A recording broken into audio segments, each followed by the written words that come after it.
Entendes o que estás lendo? O podcast que te leva através das páginas da Bíblia. Livro por livro. Capítulo por capítulo. Uma exposição bíblica emocionante. Aperte os cintos e embarque comigo nesta viagem.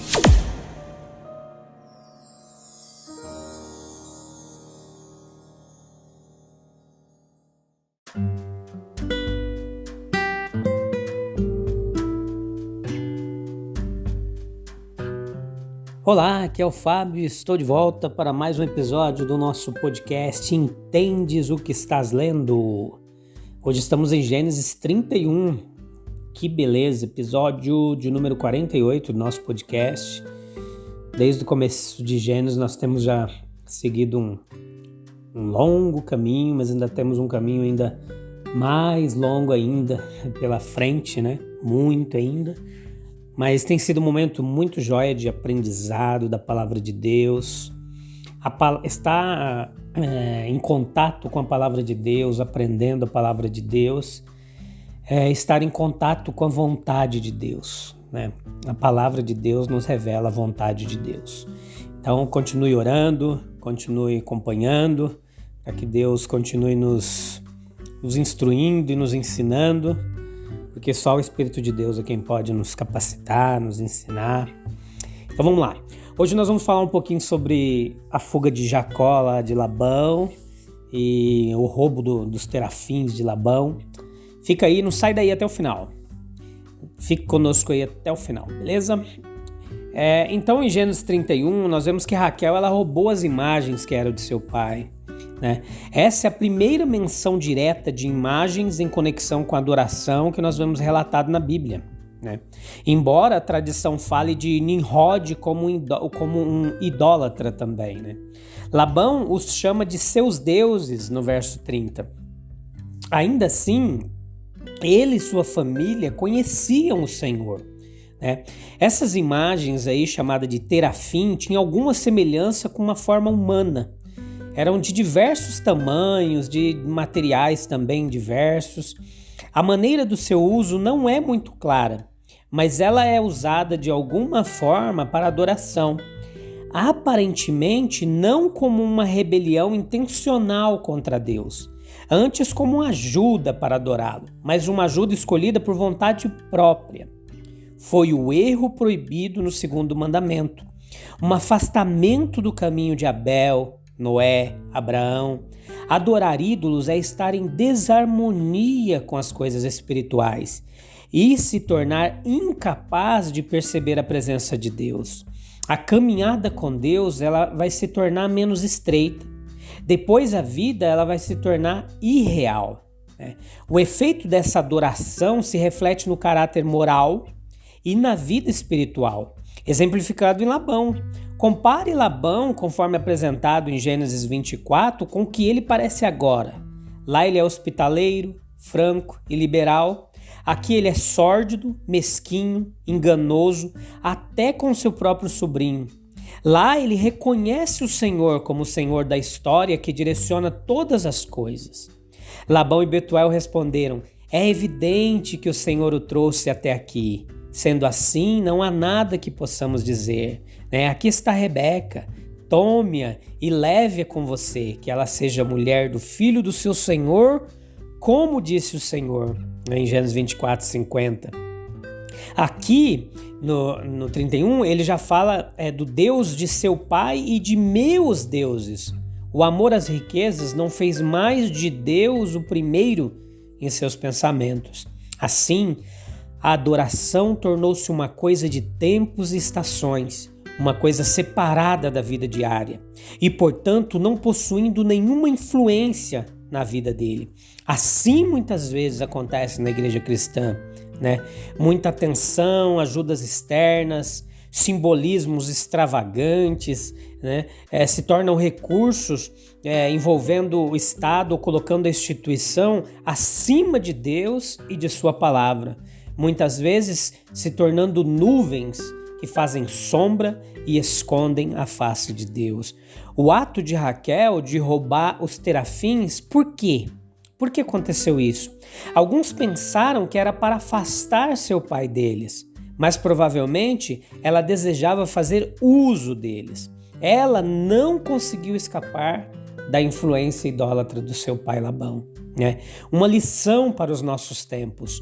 O segundo mandamento encontra um perigo real em todas as épocas, o de misturar meios secundários com o serviço religioso.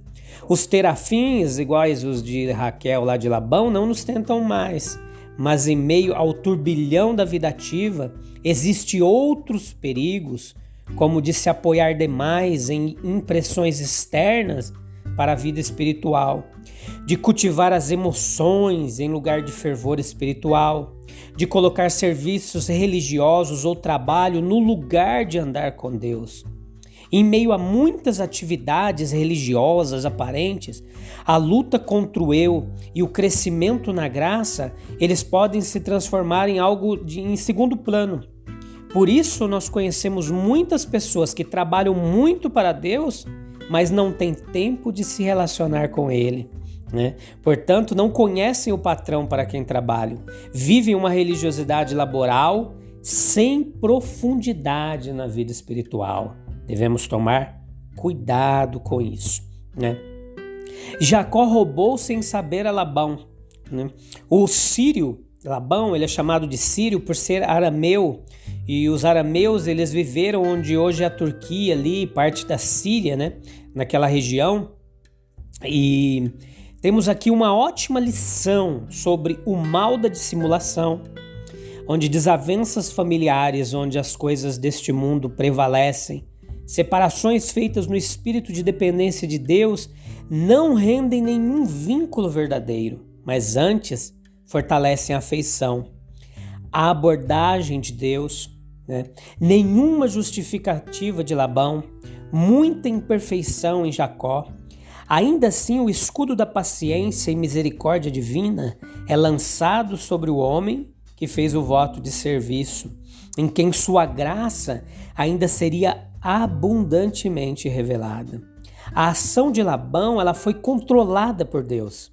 Deus impediu seu desígnio maligno, ele acalma o inimigo e o vingador, no verso 29, vê, não fales a Jacó, nem bem e nem mal, como Deus advertiu no verso 29, Não toque no meu ungido, Quando estamos fazendo a obra de Deus e caminhando em direção ao seu fim escolhido, podemos deixar que ele fale com aqueles que nos impediriam ou nos prejudicariam. Depois Jacó ele faz uma aliança com Labão. Ele com um conhecimento muito imperfeito na família mesopotâmica, o roubo dos deuses domésticos por Raquel é um sinal de deficiência moral e espiritual. A religião de Jacó e seus descendentes deve ser preservada de contaminação. As nossas relações de amizade com os que não temem a Deus, embora necessária por um tempo e em algum grau, não deve ser permitida ao ponto de obscurecer a luz de Deus ou nos envolver com complicações práticas que impedem a nossa fidelidade a Deus. Jacó e Labão, eles fazem um pacto. Muitos se uniram na aliança e assim se tornaram testemunhas em cuja presença o juramento foi feito. Somos levados à fidelidade pelos votos. Porém, quanto mais elevada for a vida espiritual, menos nós recorreremos a coisas materiais para sustentá-la. Labão e seus tipos aqui de família, de ordem inferior no conhecimento religioso e da vida, a aliança entre o sogro e o genro em nome do Deus de Abraão e do Deus de Naor, aponta para uma luz crescente na família mesopotâmica. Podemos ter certeza de que a influência do cristianismo será suprema, onde quer que seja confrontada com as religiões dos homens. Essa influência, ela pode ser incorporada em questões da vida comum, em pactos entre os homens, em leis e regulamentos comerciais, em até arranjos sociais. É a semente da vida divina que é plantada no solo da natureza, mas revela a sua superioridade à natureza, colocando todas as coisas e todos os homens em sujeição a si mesma. Jacó, Raquel e depois José, nós vamos ver mais na frente, eles apresentam ao Espírito de Deus elementos de caráter que requerem elevação e renovação, né? Então, a graça ela é concedida sobre um fundamento natural que é herdado de outros. Deus ergue, por sua graça, uma estrutura elevada.